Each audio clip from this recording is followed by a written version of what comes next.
So hello everybody, welcome to Your Mileage May Vary, which is going to also be the Houston Indie Film Report today. I'm Joe Grisaffi and I'm with Sarah Gaston. And our guest today is Mr. J.P. DeStefano. How you doing, Joe? I'm good. Yeah. Now you're directed... Oh, hi Sarah. How you doing? Hi. Yourself. Well, he was talking to me, I know. so you know. So JP is here because he wrote and directed a fan film called Halloween Night. Can you explain to our viewers what a fan film is? I can, but first I want to ask JP, you directed it. I did. You star in it. Did you write it? I co-wrote it. Yes. Co-wrote it with Zach Salazar. Make sure we mention all the other of course. members of the team. Let's not forget those guys. Yes, Yeah. so, and Mario shot it. And Mario shot the film. That's and right. Back to Sarah's question. Yes. Can you explain to us what a fan film is? A fan film is basically taking any established product that is kind of canon, I guess, and you make it your own. And you have a spin-off of an existing franchise. So in our case, we did the Halloween franchise, which was made by John Carpenter and Deborah Hill. And we came up with this idea that we wanted to do a fan film because it's something that we're all passionate about. We're all horror nerds, and we wanted to get our names out there quick. And this was an avenue to do that. So that was going to be one of my questions: is why a fan film? Yeah. Versus just doing some original content. Well, I've always said this: doing a fan film is basically filmmaking with training wheels.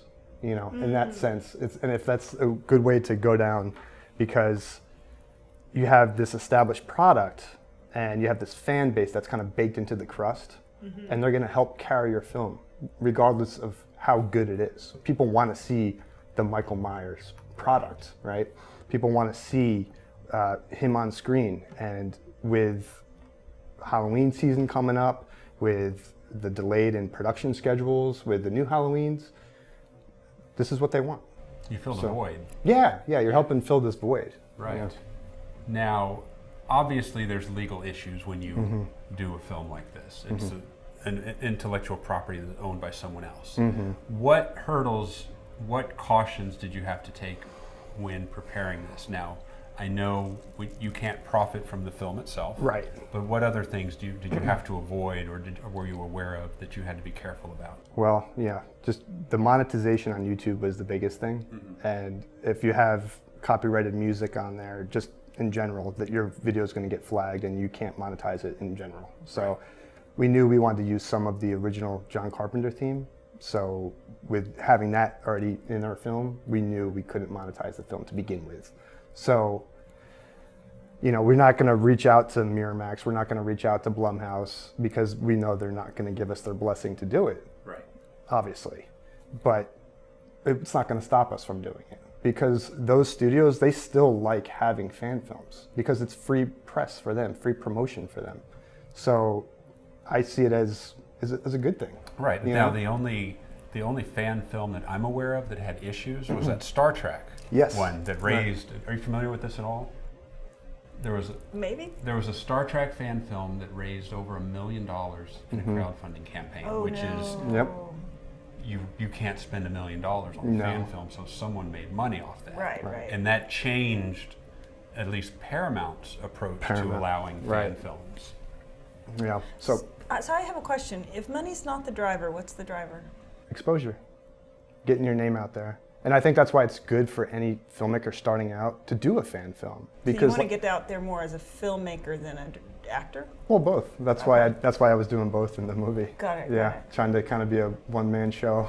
Got it. But you weren't. You had a good crew. Well, I had a good crew. I'm not going to take all the credit for that. But no, obviously. we were one of the videos we did months ago was encouraging actors to create their own content. Right. But we were talking about this was part of that, but we were emphasizing how easy it is to shoot something in your living room. Right. So you took it obviously one big step further. That's right. It's just one big YouTube video. Yeah. Essentially. Because I knew that was the end game for it, was to put it on YouTube. And that's all you could do with it. That's all I could do, yeah. We know you can't put it on Amazon Prime. Not putting it on Amazon Prime. You can't put it on any place that might pay you for it. That's right. Could you put it on your demo reel as an actor or your demo reel as a director? Of course. Okay. Yeah. And that's what I will do eventually. I haven't updated it yet, though. But Got it. That's coming. have you looked into like Roku? There are some. I'm increasingly more familiar with Roku channels, and there's some that don't pay anything. Would you be able to do that? That I'm not that aware of. I did have a streaming service called Curdled TV reach out to me, and he gets paid based on ad revenue. And so I told him, I said, look, no one can make any money on this movie. But he said, if I give you the money and you donate the money, then that could be okay. And then he said, the Curdled guy said that? The Curdled guy said that to me. And I'm sorry, I forgot his name, but and that's our plan. So any name. Right, and any revenue that I get, I'm going to go ahead and donate it to the Texas Children's Hospital.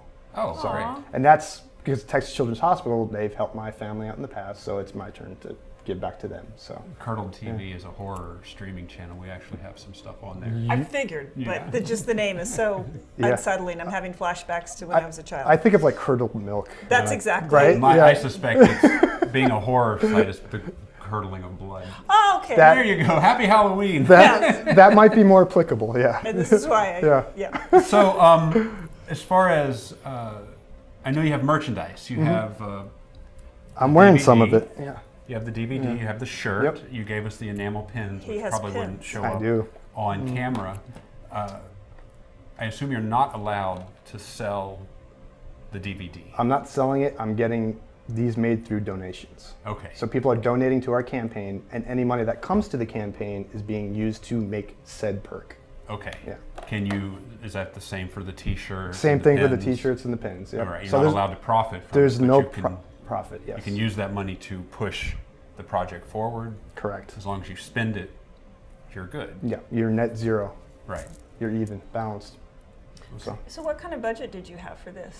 Well, I initially thought it was going to just be around $10,000. And I just kind of arbitrarily came up with that number, but I definitely under budgeted ourselves and ended up spending more. So I ended up kind of taking a bath on this movie and spending out of my own pocket, which I was comfortable doing to begin with, but I just didn't understand the scope of it going into it. Yeah. As being a kind of a newbie to this whole process. And, Joe, I'm sure you can attest to this, right? You've had your experiences with under budgeting and things come up in post-production that you just were not familiar with, or things come along, right? You have to pay someone else to fix something, right? An audio technician, or any kind of coloring that needs to be done in post. You forget about these things sometimes. Or you don't know. Or you just didn't think about it. Yeah, you just don't know. And so I ended up spending a little bit more. And thankfully, our campaign is still active right now because we met our goal. And it's a Kickstarter campaign? It's an Indiegogo campaign. Indiegogo, got it. And it's extended so people can still contribute to keep it going. Right. Now, we can look it up and see how much you raised. So how much did you raise on Indiegogo? So our initial goal was $10,000 and we met that goal. And it's funny because like in the final day, we were at 65% of our goal in the final day. Oh, wow. And then I just started promoting it to all these groups on Facebook, and sure enough, everyone just kind of came out of the woodwork and just said, hey, we want to help this guy. Boom, boom, boom. That's awesome. Yeah, and it was great. Yeah. That's a great feeling at that last minute rush. Now, as long as you're comfortable talking about this, and you say it cost more than what you raised, how much did it cost? I ended up spending about $16,000 for the whole movie. Okay, so you got all said about and done. 10 from Indiegogo and then another 6. Okay, that's not terrible. Well, and you're not really getting a whole lot from Indiegogo because they're taking their cut too. They got to take their 5 or 6, 10%. I think it's like 15, 20%. Is that much? Yeah. Now? Okay. Yeah, it's gone up now, so you're not getting dollar for dollar. Right. Yeah. So of course not. But $6,000 out of pocket to have basically a feature film, and even though you can't profit from it, you can still benefit career-wise. Correct. And I mean, we've seen people spend $6,000 on short films. Oh, I've seen people spend a lot more than that on short films. And they're not profitable. So I think it's equitable what you did. Even if you spent $6,000 and don't get it back, how many of our friends don't get money back for their films, shorts or features? Most. Yeah. Well, let me ask you this. So what is the platform for a film like this? I mean, are there film festivals for fan films? How do you get the word out there? Yeah, there are specific festivals just for fan films, and I did submit to one of them, and that's coming up, I think, in December, I believe. But there was a local festival called the Houston Horror Film Festival that I did submit to. We got nominated for Best Cinematography, and I got nominated for Best Director. And I'm very thankful that I won the award for Best Director at the Houston Horror Film Festival. I saw that. Congratulations. Yeah, I saw the picture. I'm kind of have a good batting average right now. It was my first festival I submitted to, and it got nominated, and we won. So I honestly didn't even think it was going to be accepted since it was a fan film, and we won. And so I was just very thankful. I hadn't thought about that. Do film festivals shy away from fan films? Because we go to a lot of festivals, we submit our stuff to festivals, we pay attention to the films that are accepted, and I can't recall ever seeing a fan film at a film festival. Yeah. Now at a horror or comic book convention, completely different. But Right. at a festival itself, I don't remember. Right, because it's not an original idea. Yeah. Yeah, technically speaking, it's not an original idea. And But I guess that's the film festival's prerogative. Yeah, it's exactly. It's at their discretion what they want to accept and what they can't. I think it just goes to show that fan films are kind of becoming, it's like level playing field for them now as far as being accepted as a standalone product. You have all these films being submitted and different genres, and as long as you meet their criteria, it's a horror film, and it was a short film, and I think we're okay. I think it's fine. Why not? I don't see the problem. It's just a small entry fee. Yeah. Now, we were all three of us were involved in Marcus Vasquez's The Bat. That's right, Marcus And Vasquez. I was thrilled about that.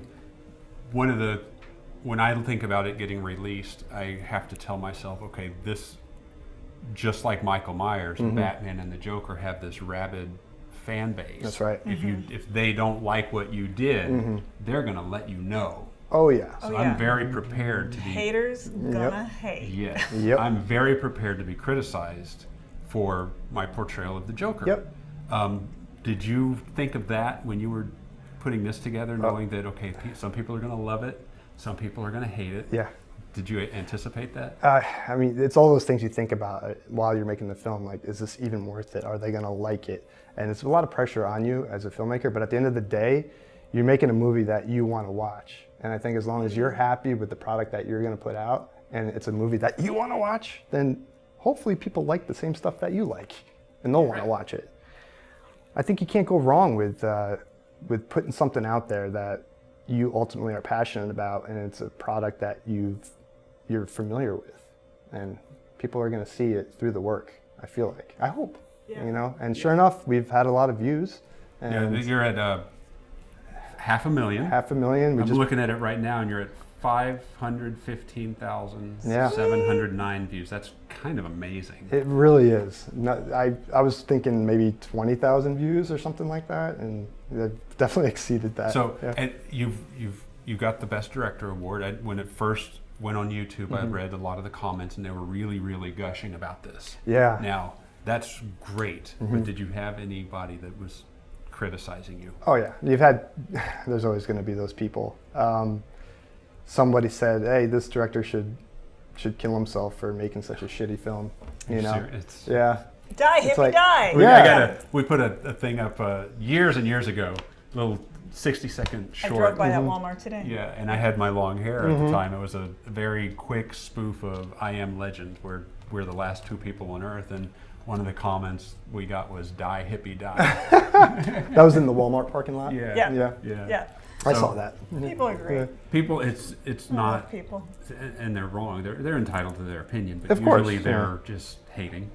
They just hate the hate. It's a very well-made film, and there's no denying that. So anytime people are that hateful towards my work, you can tell me how you feel about this too. I disregard it because it doesn't mean anything. It's not a useful criticism. I also tend to not, although I like the praise, I like it when people gush.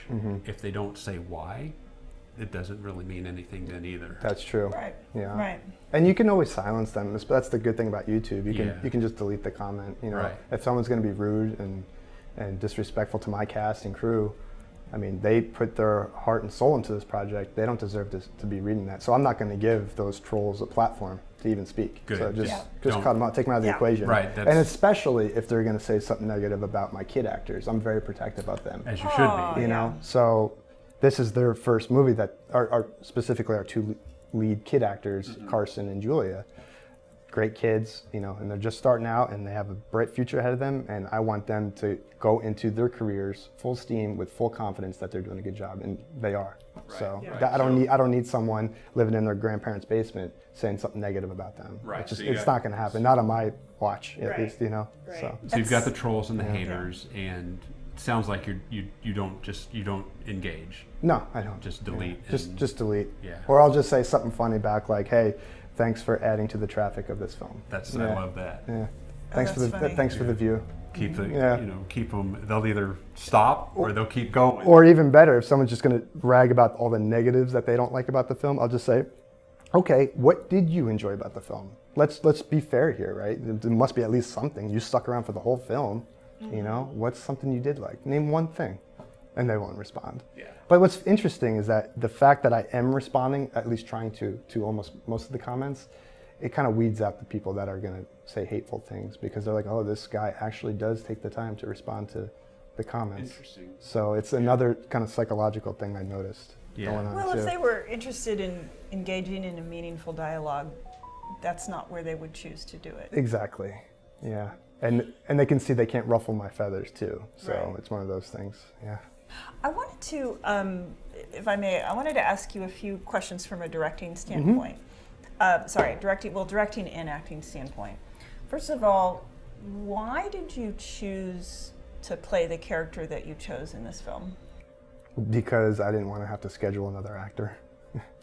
Wow. Okay. Because I just wanted to keep it simple.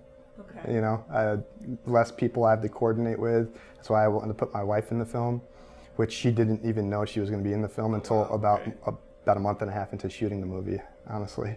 Okay. Yeah. So it was just a completely practical choice. It was just out of practicality. Got it. Yeah. I'm going to talk about myself for a second, just for a split second, because And then I want to ask JP my question. Okay. No, yes, but I want to relate to this before we move on. This is your show, Joe. You talk about yourself as much as you want. That is the exact same reason I cast myself in Laughing Boy. I auditioned people for the role of Cody.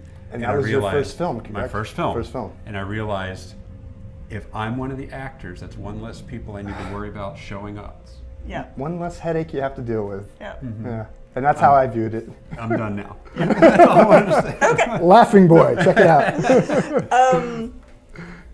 I have a friend who says she enjoys horror films because she thinks they are always about grief. What do you think about that? It doesn't have to be necessarily just about grief. And I think a lot of mistakes that actors make, that they feel like if they understand the plot, then they know how to act, which is not necessarily the case. It's about the connection between two people in any given scene.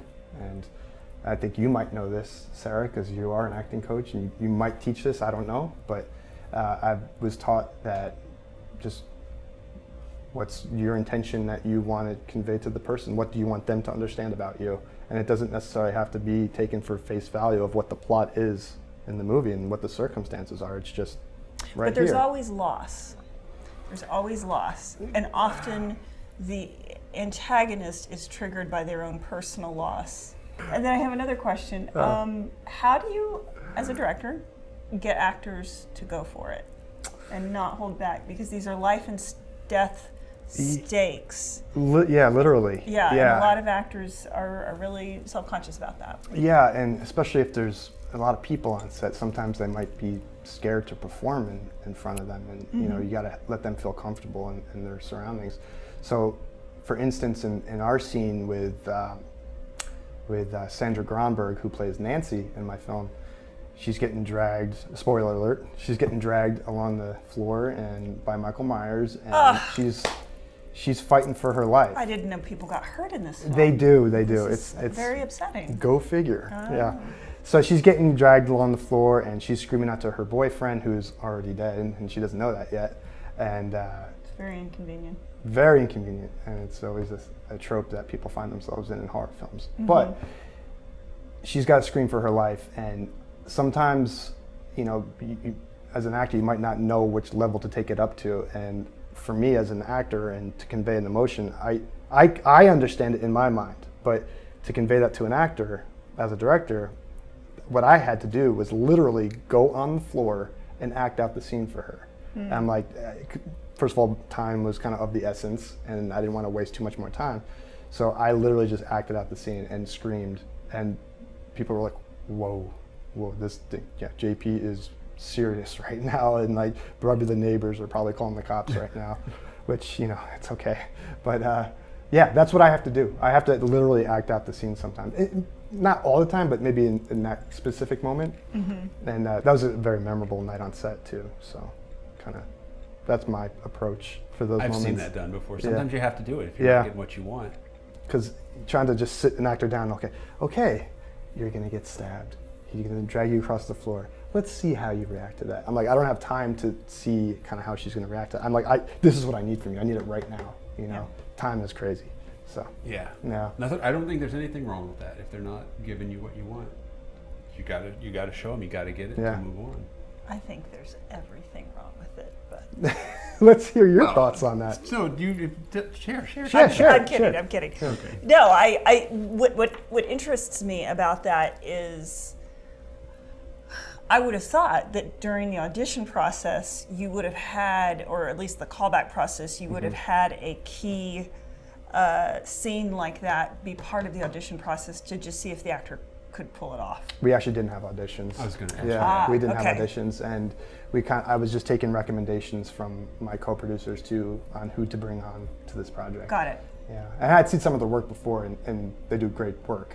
So, and I know it's a physical role for some of these actors they had to do, and I knew that I had to combine, you know, physical acting with emotion, and I was like, okay, they can do that. So I'll get them. Right. So. Yeah, that can be a big time saver when you go with the people you know. Yeah. It comes back to practicality, right? Well, it sounds like saving time and you getting knew they were all reliable. That too. And you knew you'd get a certain level of performance from them. Yeah, exactly. A certain quality level. Yeah, and it's kind of like a two birds, one stone kind of deal, especially with Sandra as an actor.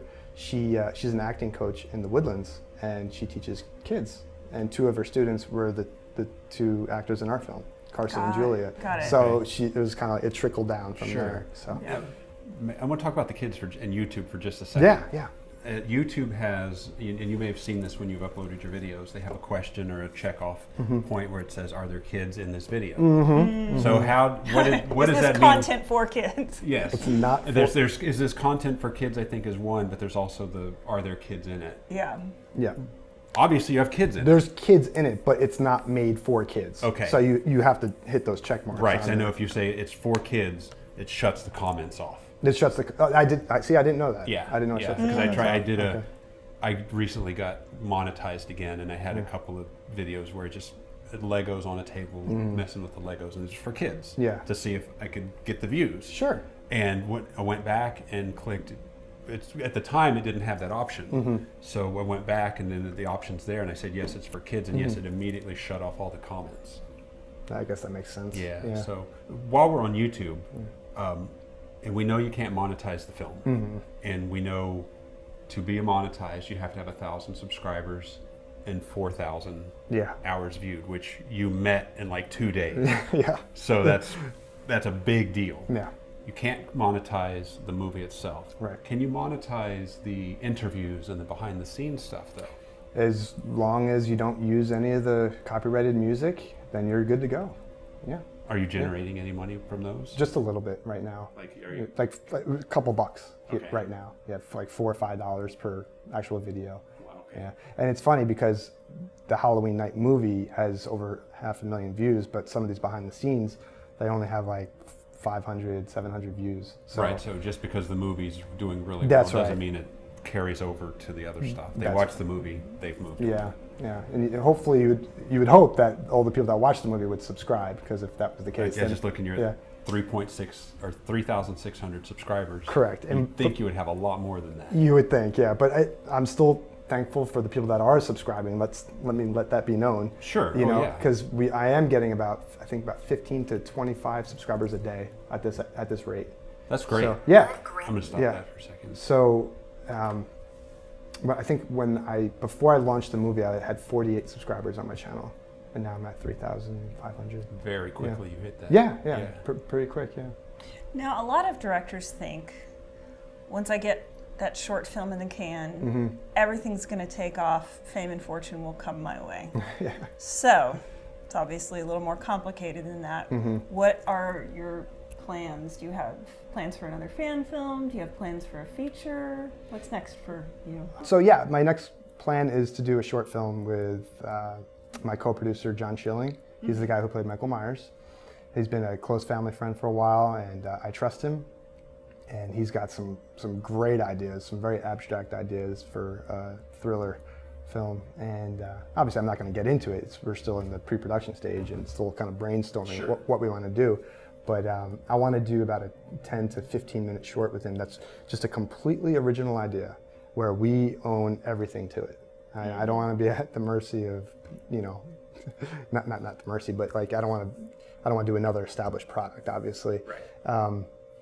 But we want to promote it. We want to get our names out there, and hopefully the plan is to try to create maybe some kind of franchise out of it, create maybe a new iconic horror figure, and maybe try to sell that idea to somebody else and make some money off of it.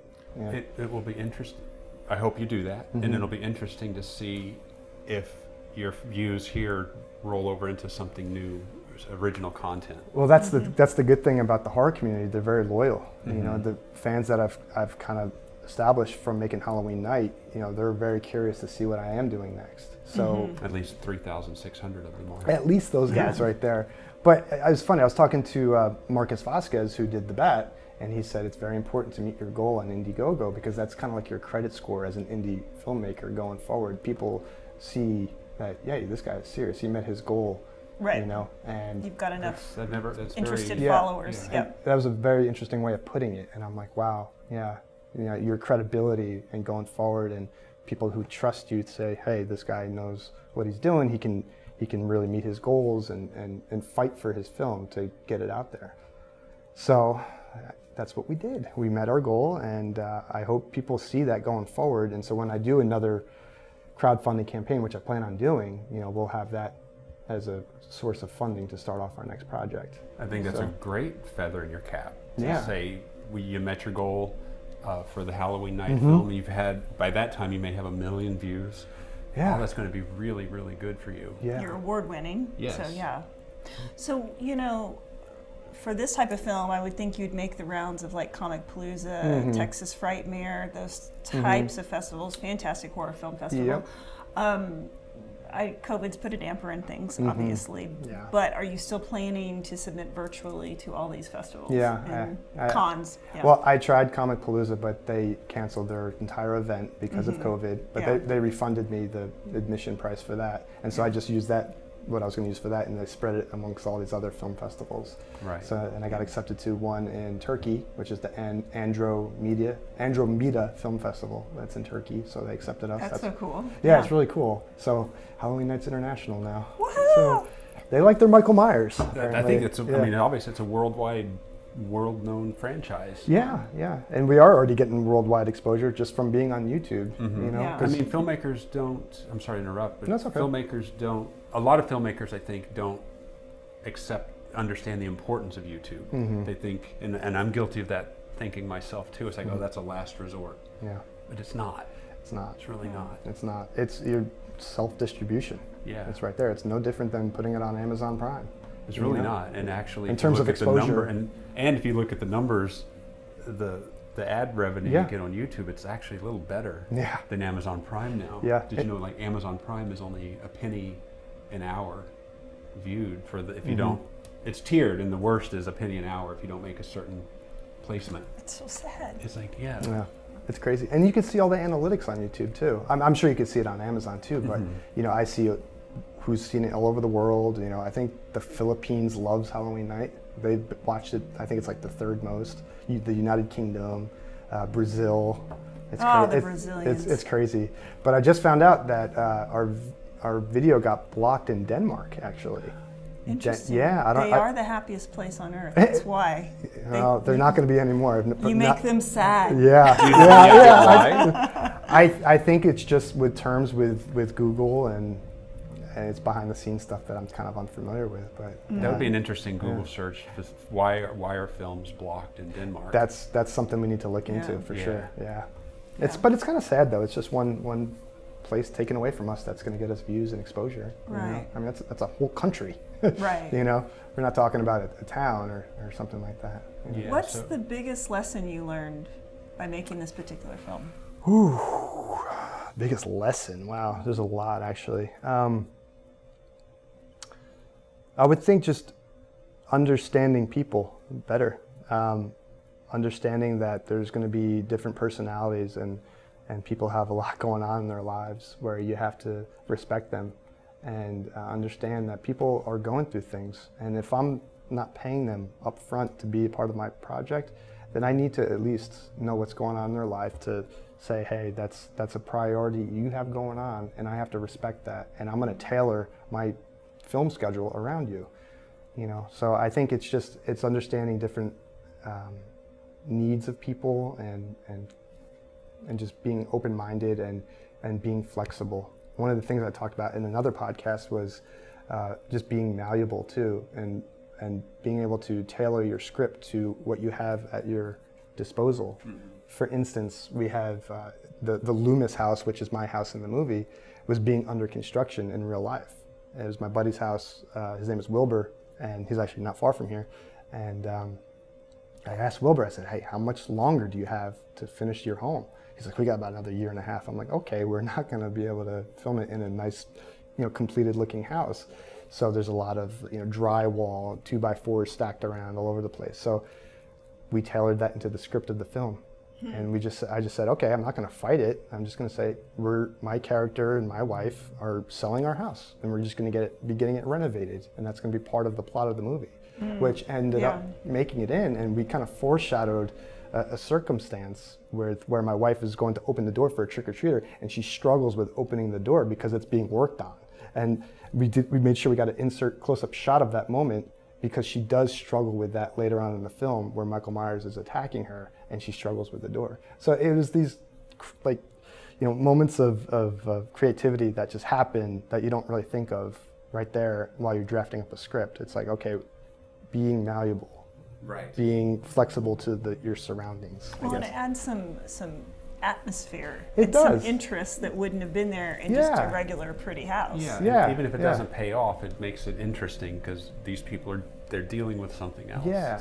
So it goes back to just like being flexible and just, you don't have to be married to your script, at least that's how I see it. No, You're married to your wife. I'm married to my wife, who's my wife in the movie. So the script needs to just be the mistress. Yeah. Okay. If that's how you want to put it, then that's all right. It's you said respecting Had your a lot cast, of water today. respecting your cast's what's going on in their outside lives. That's right. Is something that I think other filmmakers need to acknowledge. Yes, please listen to this, other filmmakers. We've worked on the three of us have worked on a lot of independent stuff, and some filmmakers understand that, and others think, when they're working on their film, that's the most important thing you could possibly be doing because you're an artist. It's the most important thing to you. Yeah. Right. And that is harmful in the long run because you burn out your actors or creates tension. Yeah. And maybe the directors are brilliant because they're trying to create that tension. Yeah. But in most cases, they're not. They're focused on their film, and it's the most important thing to them. So why isn't it to us? Right. Yeah. And why aren't you promoting it? Let's talk about that. Yeah. Here we go. Let's talk about that. As an actor, why aren't you promoting it? I am going to tell you how much I like what you're doing with your promotion because you're including everybody. You create character GIFs, character images for everybody, and you share that. You give us something to share. Yeah. When you highlight me one day, that makes me feel like I'm appreciated. I'm going to share this too. Yeah. And I don't see enough of that. Yeah, and plus it's fun for me. Yeah. I like it. It gets my creative energy out. I can create a cool piece of artwork, and I include one character. I'll highlight 1 week. I'll do one character from the movie.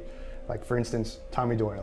You know, I'll do you, and I, you know, it's fun. I can create these things in my little photo editor and give you a shout out, and I don't see why you wouldn't. What program do you use? I use pickmonkey.com. Okay. And I think they have a free service too. Okay.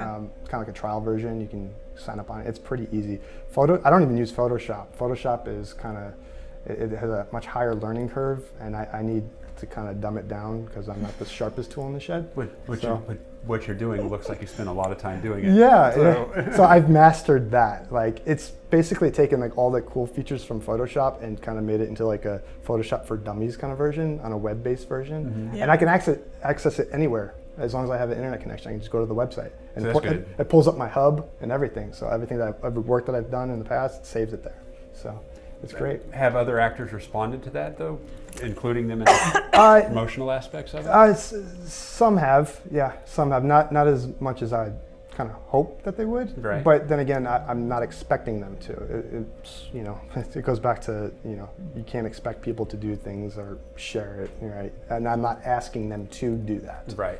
I'm enjoying doing it just for myself, and I think if it stems from there, then it becomes an enjoyable process, and I won't be bitter at my actors if they're not promoting it. Right. You know? There was a filmmaker several years ago that we used to know that actually got bitter because his actors weren't promoting the films. Right. Yeah. And as actors, we understand the importance of promoting the film, but we also get left out of a lot of the promotions because the directors, even, you know, technically if it was a DGA film, to call it my film, a Joe Grisaffi film, an Alan Smithy film, that's technically what they can do.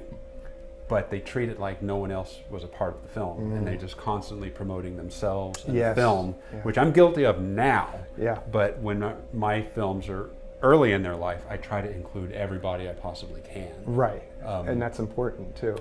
Yeah. Oh, sorry, I was going to say, because my wife's obviously involved in this production too, and I can't just make posts where it's just me and my wife. You know, then it'd be like, well, are you forgetting about the rest of your cast? Obviously, JP just cares about promoting himself. So I really want people to understand that about me, that I'm not just about me. I really want to see everyone get the promotion that they deserve. You know, for you, for Sandra, for Victor, all these people that worked on the film, like, they deserve to be recognized as well. And that's really important to me. Well, and their victory is a victory for you. Exactly. Like, it's a win-win for everybody. Well, it should be. You know? Should be. And I think you, as a filmmaker or a producer, you shoot yourself in the foot when you take away that incentive from actors by treating them like they were like just the hired help. Yeah. Right. Versus a valuable part of the commodity. Right. So I know you had planned a big premiere at the River Oaks Theater, which is a really nice theater. You booked the theater, you were selling tickets. Yeah. And then, of course, the world shut down because of the pandemic. Yeah, that did happen. I know that's a major disappointment. Yeah, very much so. What are the pros and cons, though, of releasing the film during this time? Well, yeah, obviously I was devastated when we got shut down for the movie theater. Well, we didn't technically get shut down. We could have still had the premiere. I just made the executive decision to kind of say, hey, it's not safe right now. Yeah. The Houston Rodeo just got shut down during that time. That's right. It was literally that weekend. And Houston put out that notice, and I said, okay, this is real. COVID's a real thing, and we need to address this. As much as it broke my heart, I had to put out the notice and say, hey, we're not doing this premiere. And, you know, I had bought all this extra merchandise that we were going to sell at the theater, and then in turn take all that money and donate it to the Texas Children's Hospital too. So that was another thing that kind of broke my heart. And but, you know, there is a little bit of a silver lining, because the money that I was setting aside for the movie premiere, which comes out to be about $1,000, full disclosure. I'm going to take that and donate to the Texas Children's Hospital. So at least they will still get their donation from the money we set aside for that. So yeah. So, but as far as timing goes, COVID actually, you know, obviously it's a sad time people lost their lives during this. But as far as exposure for the film, it helped because people were at home. People were not going out and doing anything. And so we released the movie on YouTube right at that time. And so people were going to watch the movie on YouTube. And so more exposure on YouTube. Right. So that's kind of how that all kind of that blossomed. does make sense. It blossomed into the 500,000 views now. Yeah. You know, I don't. If COVID didn't happen, I honestly couldn't tell you how many views we would have had, but it probably definitely would not be this much. So. Do you want to do a theatrical still, even though the movie's been exposed to the world? I think I don't know at this time. The short answer is yes, I'd still do, but I don't know when. I'd rather just get my refund back because I don't know if Landmark Theaters is going to go bankrupt and then I lose that money that I can get refunded back to me. Right. So I'd rather just take my money back now and just donate it while I can. Yeah. Because you don't know. That makes me sad. Yeah, you don't know what's going to happen. Yeah. You know. Yeah. And this was the first time I was ever going to do a movie premiere in a theater, and we were all excited. People were actually going to fly in for it, and it's crazy. It's crazy, but but there is a silver lining to it, right? Yeah. So we do see the benefit of it. Right. Right.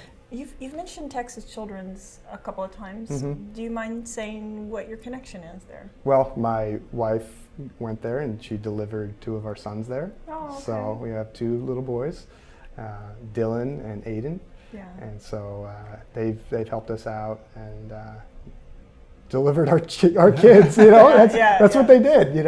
So to me, as a first-time father, that's like a huge experience and life-changing moment. So they put me at ease. So I've never obviously been through this experience before. So it was a blessing. They're an extraordinary company. Oh yeah, for sure. They've done some great work. Yeah. All right, well, I think that's all we've got time for. Okay. JP, thank you so much for coming in and talking to us. Yeah, thank you for having me, Joe. You bet. Thank you, Sarah. I appreciate it. Yeah, that was great. Yeah. So you can watch Halloween Night on YouTube. We'll put a link to it in our channel, but you can search for Halloween Night Thunder Knock Studios. It'll be the first or second hit in the search. And PicMonkey is the graphics program you use. So that's what I use. I love that. I'm going to put that in my mind. Everybody, thank you all for watching. And subscribe to my channel, subscribe to Sarah's channel, subscribe to Thunder Knock Studios. And everybody take care out there, okay? Bye. Bye.